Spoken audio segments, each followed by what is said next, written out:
kegiatan aksi nyata saya di modul 1.4. Baik Bapak Ibu, di program penggerak ini di modul 1.4 itu saya belajar tentang budaya positif dan kami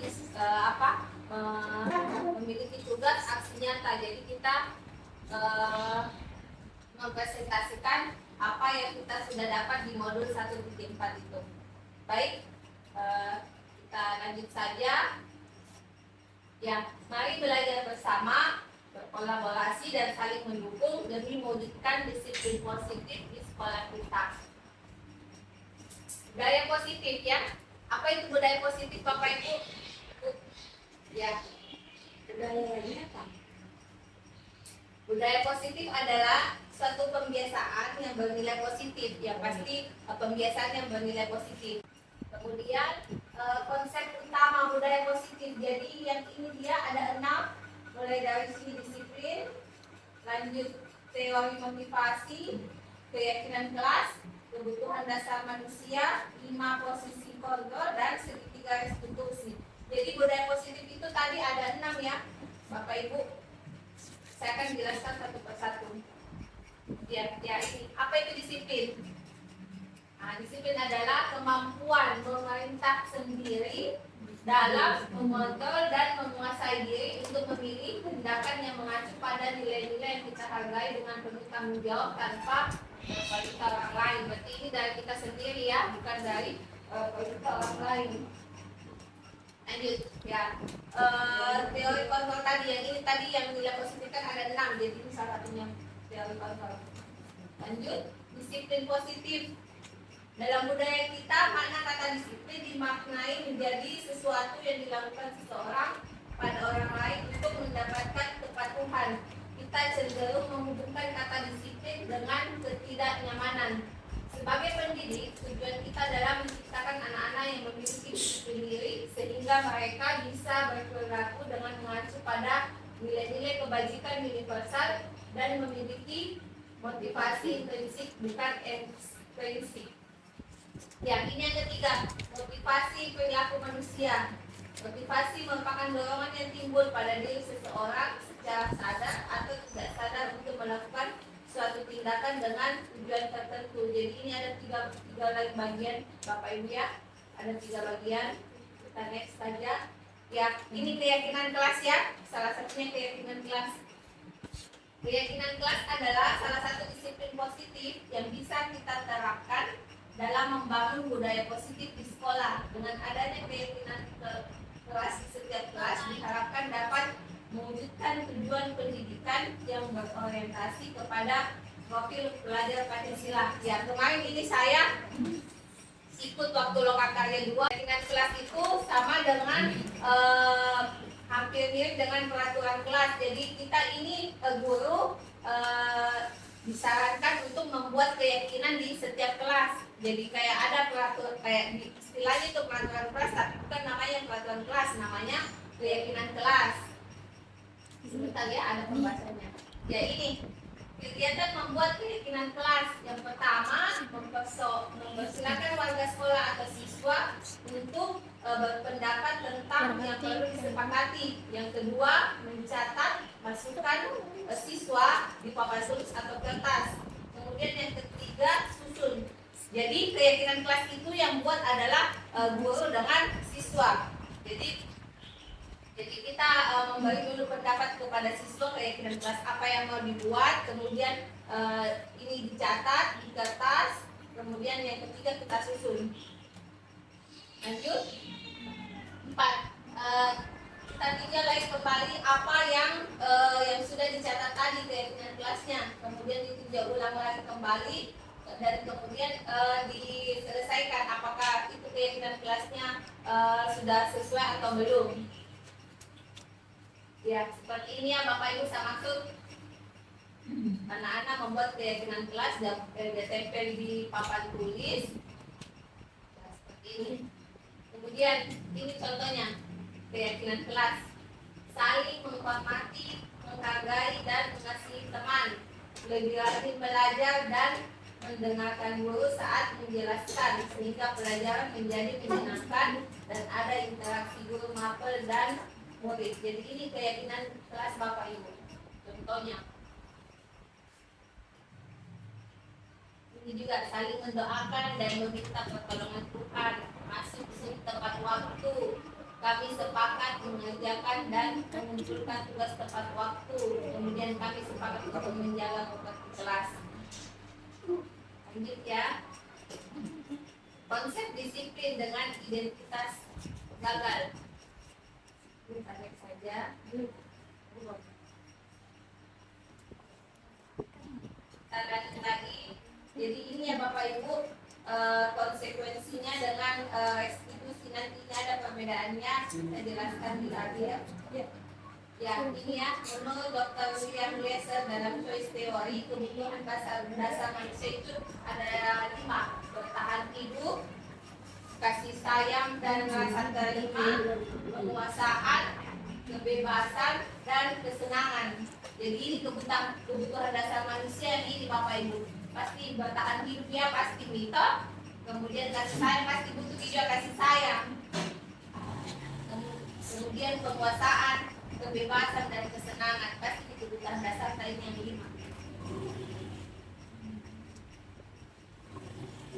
Next. Ya, ini lagi tadi 5 posisi kontrol restitusi: penghukum, pembuat rasa bersalah, teman, pemantau, manajer. Kira-kira kita yang masuk di mana ini Bapak Ibu? Kita ke siswa atau masuk ke mana? Apakah kita termasuk penghukum atau kita pembuat rasa bersalah, atau kita sebagai teman, atau kita sebagai pemantau, atau kita sebagai manajer? Dan kita yang mana kita termasuk di sini Bapak Ibu? Harus memilih. Menurut Ibu yang mana kita ini? Seandainya disuruh memilih, maka Bapak Ibu termasuk yang mana di sini? Ada penghukum, pemantau, manajer, pemantau, teman. Tidak mungkin kita sebagai penghukum ya? Iya. Oke, nanti ada jelaskannya. Penghukum, seorang penghukum bisa menggunakan hukuman fisik maupun verbal. Orang yang menjalankan posisi penghukum senantiasa mengatakan bahwa seseorang memerlukan sistem atau alat yang dapat lebih menekannya untuk lagi. Guru yang menerapkan posisi penghukum akan berkata, patuhi aturan saya, atau awas ya. Itu posisi. Kemudian, kamu selalu saja salah. Selalu, pasti selalu yang terakhir selesai ya. Ini guru yang berada di posisi penghukumnya, karena guru yang ada di posisi penghukum. Bagaimana perasaan murid bila guru berbicara seperti itu pada saat muridnya datang terlambat? Hasilnya kemungkinan murid marah dan mendendam atau bersifat agresif. Jadi ketika guru memiliki jiwa yang penghukum, maka begini hasilnya: kemungkinan murid marah dan mendendam atau bersifat agresif. Lanjut. Membuat rasa bersalah. Pada posisi ini biasanya guru akan bersuara lebih lembut. Pembuat rasa bersalah akan menggunakan kepentingan yang membuat orang lain merasa tidak nyaman, bersalah, atau rendah diri. Kata-kata yang keluar dengan lembut akan seperti, ibu sangat kecewa sekali dengan kamu. Berapa kali bapak harus memberitahu kamu ya? Gimana coba kalau orang tua kamu tahu kamu berbuat begini? Di posisi ini murid akan memiliki penilaian diri yang buruk tentang diri mereka. Murid merasa tidak berharga dan telah mengecewakan orang-orang yang disayangnya. Hasilnya, jikalau guru memiliki sifat seperti ini, murid akan merasa bersalah telah mengecewakan ibu atau bapak gurunya. Murid akan merasa menjadi orang yang gagal dan tidak sanggup membahagiakan orang lain. Nah, ini teman ya. Guru pada posisi ini tidak akan menyakiti murid, namun akan tetap berupaya mengontrolnya kembali persuasi. Posisi teman pada guru bisa negatif ataupun positif. Positif di sini berupa hubungan baik yang terjalin antara guru dan murid. Guru di posisi ini menggunakan hubungan baik dan humor untuk mempengaruhi seseorang. Ada kan guru di sini yang humor? Jangan terlalu tegak Bapak Ibu kalau mengajar. Sekali-sekali ketawa-ketawa sama siswa. Contohnya ini, ayo bantulah demi Bapak ya. Ayo ingat, tidak ada bantuan Bapak selama ini. ya sudah kan itu tidak apa-apa dan bantu bereskan ini sebagai teman posisi itu sebagai teman. Apa hasilnya kalau kita bersifat guru sebagai teman? Murid akan merasa senang dan akan dengan guru. Ini termasuk dampak yang positif. Hanya saja di sisi negatif murid menjadi tergantung pada guru tersebut. Nah ini lagi negatifnya. Lanjut pemantau ya. Siapa tadi yang pilih pemantau? Ya, kalau memantau ini pada saat kita mengawasi, kita bertanggung jawab atas perilakunya, kemudian dengan menggunakan sanksi atau konsekuensi kita dapat memisahkan hubungan pribadi kita dengan murid sebagai seseorang yang menjalankan posisi pemantau. Pertanyaannya itu yang biasa, bantuannya apa? Apa yang telah kamu lakukan? Sanksi atau konsekuensinya apa? Hasilnya kalau kita mempunyai sifat seperti ini, murid memahami konsekuensi yang harus dijalankan karena telah melanggar salah satu peraturan sekolah. Guru tidak menunjukkan suatu emosi yang berlebihan, menjadi marah atau membuat merasa berbuat salah. Nah, ini yang terakhir Bapak Ibu ya.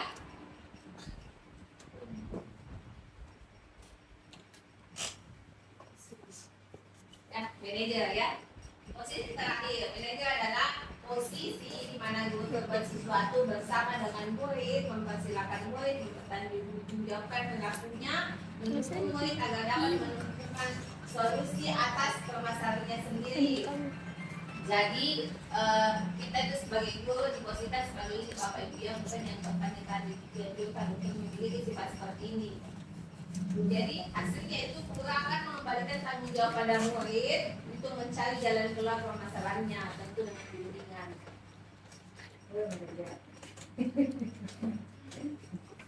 Ya, restitusi. Restitusi adalah proses menciptakan kondisi bagi murid untuk memperbaiki kesalahan mereka sehingga mereka bisa kembali pada kelompok mereka dengan karakter yang kuat. Jadi ini restitusi Bapak Ibu, cara yang kita terapkan kepada siswa jika ada yang bermasalah. Jadi ini restitusi namanya. Ada caranya nanti itu.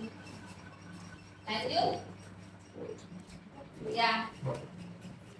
Ciri-cirinya yaitu bukan menebus kesalahan, namun belajar dari kesalahan, memperbaiki hubungan, tawaran bukan paksaan, kemudian menuntut untuk melihat ke dalam diri, kemudian mencari kebutuhan dasar yang mendasari tindakan. Lanjut, fokus pada karakter bukan tindakan, menguatkan dan fokus pada solusi. Ya, ini segitiga restitusi namanya Bapak Ibu. Jadi jika ada anak bermasalah, kita memvalidasi dulu tindakannya, kemudian menstabilkan identitas, lalu kita menanyakan keyakinannya. Jadi ada tahapannya jika ada siswa bermasalah. Ini contoh kalimat yang misalnya ada siswa bermasalah, ini sudah kita tanyakan. Berbuat salah itu tidak apa-apa, tidak ada manusia yang sempurna. Saya juga pernah melakukan kesalahan seperti itu. Kita bisa menyelesaikan ini. Bapak Ibu tidak tertarik mencari siapa yang salah, tapi Bapak Ibu ingin mencari solusi dari permasalahan ini. Kamu berhak merasa seperti itu. Jadi contoh kalimatnya yang dibilang menstabilkan identitas. Kemudian validasi tindakan yang salah. Berarti kita memvalidasi dulu, ya, menanyakan. Padahal kamu bisa melakukan yang lebih buruk dari ini ya. Kemudian kamu pasti punya alasan mengapa melakukan hal itu. Kamu patut bangga pada dirimu sendiri karena kamu telah melindungi sesuatu yang penting buatmu. Menanyakan keyakinan yang tahap ketiga tadi. Apa yang kita percaya sebagai kelas atau keluarga? Apa nilai-nilai umum yang kita telah sepakati? Apa bayangan kita tentang kelas yang ideal? Kamu mau jadi orang yang seperti apa? Jadi sini ada lembarannya Bapak Ibu. Saya bagikan dulu.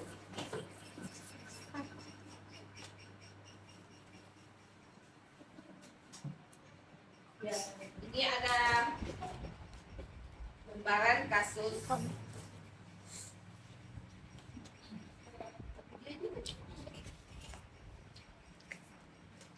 Ya, silakan kalian baca dulu kasusnya, kasus segitiga restitusi bagian A. Itu kasus A-nya, silakan Bapak Ibu baca dulu.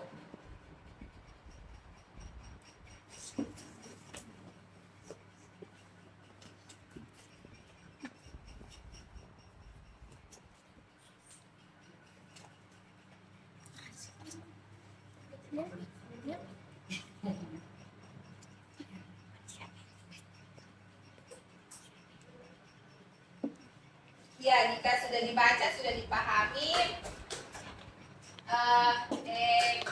saya minta Ibu bisa mempraktekkan kegiatan ini ya. Jadi ada yang sebagai siswa, ada yang sebagai guru ya. Jadi ini masalahnya Anda adalah seorang wali kelas 8 SMP Pelindung. Pada saat jam istirahat makan siang, Anda melihat salah satu murid Anda bernama Amira sedang menangis sendirian di dalam kelas. Anda menghampiri Amira dan mengajak berbicara. Ternyata Amira menangis karena tadi Ali sempat mengejek Amira karena nilai ulangannya lebih rendah dibandingkan nilai yang didapatkan Ali.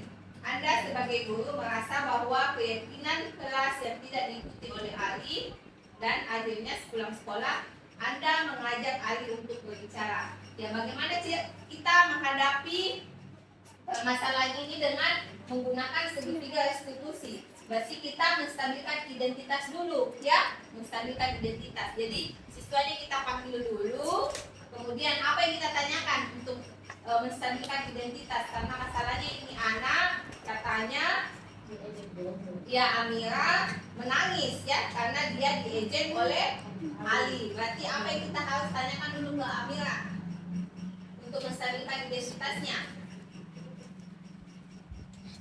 Apa Bapak Ibu yang kita tanyakan kepada Amira untuk menstabilkan identitasnya?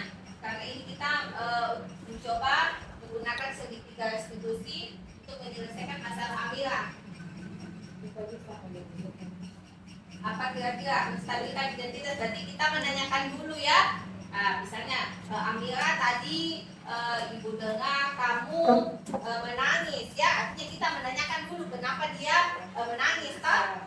Amira tadi ibu dengar kamu katanya menangis, ibu dengar tadi kamu dari ketua kelas kamu menangis toh.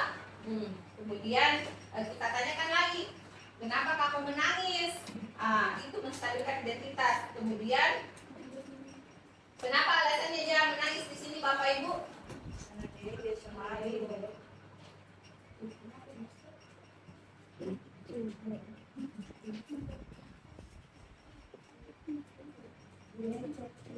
Ya, jadi setelah kita tanya kenapa dia menangis, kemudian apa lagi yang kita sampaikan? Validasi tindakan yang salah. Apa tindakannya Amira Bapak Ibu di situ? Mungkin dia melaporkan pada guru. Ya. Bahwa dia diejek. Ya, jadi yang dipanggil di sini Amira atau Ali Bapak Ibu? Ali ya, Ali yang dipanggil. Ali tadi ibu dengar dari ketua kelas katanya kamu mengejek Amira ya. Pasti jawabannya Ali, iya Bu. Terus kita tanyakan lagi, kenapa diejek? Mungkin Ali yang berkata karena nilai ulangannya jelek. Nah, terus kita bisa menanyakan lagi, kita bisa lagi menanyakan kenapa kamu mengejek Ali? Kamu tahu tidak keyakinan kelas apa yang kamu sudah langgar? Jadi kembali lagi Bapak Ibu, saya katakan kita bisa membuat keyakinan di kelas. Misalnya tadi itu dilarang menyontek, dilarang mengganggu teman, kemudian seperti peraturan kelas Bapak Ibu kita menggunakan bahasa keyakinan kelas ya. Jadi kita membuat keyakinan kelas dulu. Jadi kalau ada siswa yang bermasalah, kita bisa kembalikan lagi ke keyakinan kelas yang telah disepakati ya. Silakan. Lihat juga, mana tugasku? Mana yang Iya. Setelah itu kita menanyakan Ali. Kemudian kita menanyakan keyakinannya, apakah tindakan yang dilakukan tadi Ali itu sudah sesuai dengan keyakinan kelas. Jadi tadi misalnya dia sudah membuat keyakinan kelas saling menghargai antar teman, berarti dia sudah melanggar keyakinan kelas yang saling menghargai antar teman. Jadi kita bisa tanyakan keyakinan apa yang kau sudah langgar Ali, pasti dia akan menjawab saling menghargai antar teman. Jadi begitu ya Bapak Ibu cara menangani siswa dengan menggunakan segitiga restitusi. Jadi kita bisa membuat segitiga restitusi dengan 3 langkah yang tadi. Oke Bapak Ibu, sampai di sini ada pertanyaan? Ada pertanyaan Bapak Ibu? Ya ada pertanyaan, tetapi masukan boleh? Boleh Bu, silakan. Bagus sekali ini sebenarnya menjadi pegangan kita. Ya. Lalu kalau bisa ya kita ada seperti yang tadi yang pertama Ya, itu kan yang kedua, yang pertama itu bagian atau mengenai pengetahuan itu yang dikatakan apa judulnya? budaya positif. Ya, Budaya positif. budaya positif itu ada beberapa tema. Nah itu kalau bisa kita ada pertanyaan. Ya kalau bagusnya seperti yang tadi. Iya, nanti saya akan perlihatkan dibagikan kepada guru-guru juga ya tentang ini modul 174. Jadi Bapak Ibu bisa membaca nanti modul-modul yang telah saya pelajari ya di grup penggerak.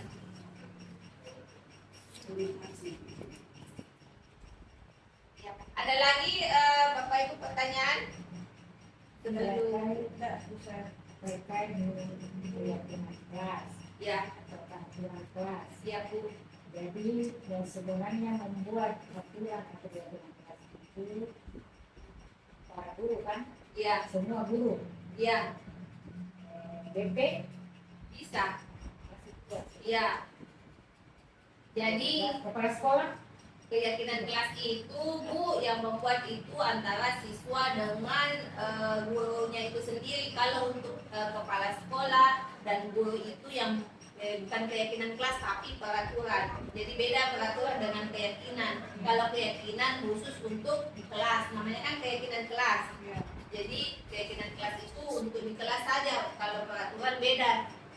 Dan keyakinan kelas itu cuma melibatkan murid dengan siswa. Iya, iya, murid dengan guru ya, siswa. Tapi kalau kepala sekolah beda lagi, dia peraturan. Tapi tidak ada peraturan kelas, yang ada cuma keyakinan kelas. Peraturan yang ada di sekolah kalau untuk kepala sekolah. Iya. Jadi sebaiknya memang kita guru membuat keyakinan kelas. Jadi kalau ada keyakinan kelas yang bisa ditempel di kelas, besok ada sesuatu yang bermasalah bisa kita tunjukkan ini ada keyakinan kelas pelanggar atau jadi ada bukti. Kan itu keyakinan kelas dibuat oleh siswa dan disepakati juga oleh siswa bersama dengan guru. Jadi kalau dia langgar kita kembalikan lagi ini yang kalian sudah buat keyakinan kelas, kenapa dilanggar? Makanya itu dinamakan keyakinan kelas bukan peraturan, karena kalau peraturan itu yang membuat adalah sekolah dan semua yang ada dalamnya. Ya, terus kalau keyakinan kelas itu dilanggar oleh siswa, misalnya 1 kali, 2 kali atau 3 kali, ada tindakannya tidak terhadap siswa itu? Iya, ada tindakannya tergantung dari guru yang bersangkutan. Tapi kalau kita menerapkan yang seperti yang tadi, yang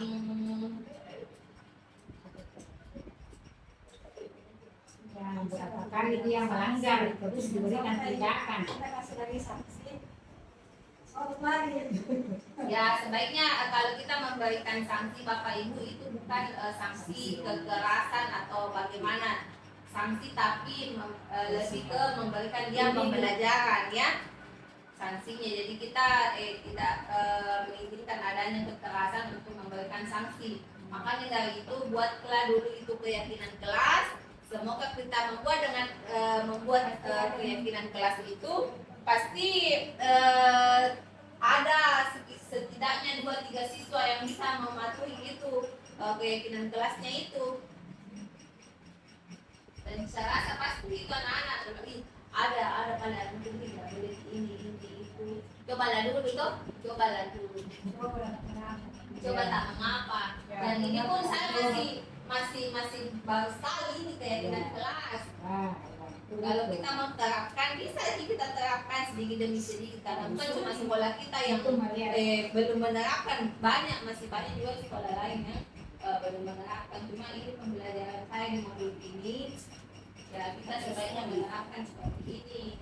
Dan itu tadi untuk menghadapi siswa, itu lagi tadi kita menerapkan itu segitiga restitusi.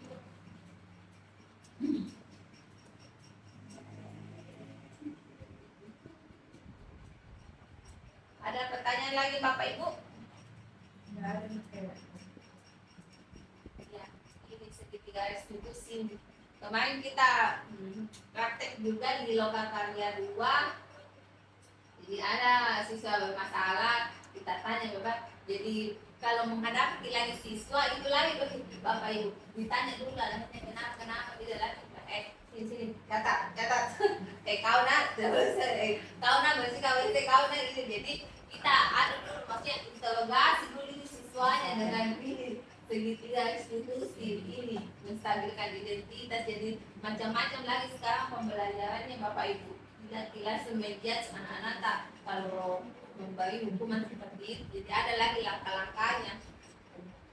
Iya banyak. Jadi memang kita ini dituntut untuk belajar. Iya. Terus belajar dan belajar. Ada lagi. Iya. Jadi, apalagi nanti ini kita di kurikulum merdeka siswa. Artinya siswa ini yang betul-betul piano. Kayak di mana dia. Kita hanya memandu saja siswa, membimbing dia yang bekerja. Ya, jadi betul-betul siswa yang bekerja, bukan lagi gurunya yang bekerja, siswanya yang bekerja, tinggal gurunya yang membimbing. Sampai di sini ada lagi pertanyaan Bu? Hampir sama dengan mana lagi siswa aktif, Iya. Cara belajar siswa aktif. Cuma cara belajar yang aktif, belajarnya yang aktif, tapi masalah artinya karakter apa siswa tidak ditamakan di situ. Hanya disuruh belajar aktif. Tapi ini memang lengkap. Masalah ininya siswa, tindakannya bagaimana kok? Iya, lengkap jadi ada tahapannya kita menghadapi siswa yang terus ini guru BK. Masalah. Terus ini yang guru BK, jadi ada tahapan-tahapannya yang bisa kita. Jadi semua yang dilakukan siswa itu kita amati dan cari apa tindakan tak begitu.